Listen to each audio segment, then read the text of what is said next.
Hi, I'm Marc Berman and I serve on the Palo Alto City Council. I've been lucky to work with Greg for 6 or 7 years now, probably longer than anybody else in the city. Greg and I first served on the Infrastructure Blue Ribbon Commission way back in 2010, where we looked at all of the city's critical infrastructure assets, like the Regional Water Quality Control Plant, to make sure that Palo Alto had all of the critical infrastructure that we needed for the next couple of decades.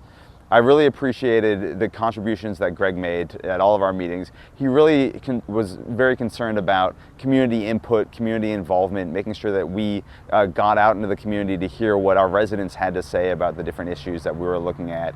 And Greg's been the same way on the Planning and Transportation Commission over the last 7 years.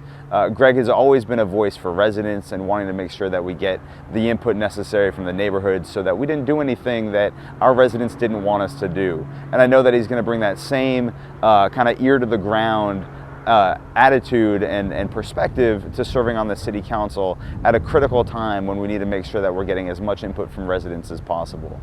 Greg's always been a very moderate voice, always very thoughtful, doesn't hold to ideological extremes, and I think that's kind of where our city is right now. And so I think he's a perfect person to serve on council. Frankly, I was glad that Greg didn't run against me 4 years ago. I remember thinking that he might and being worried about that. But I think Greg will be a great member of the Palo Alto City Council, and I wholeheartedly endorse him and encourage everybody else to vote for him in November.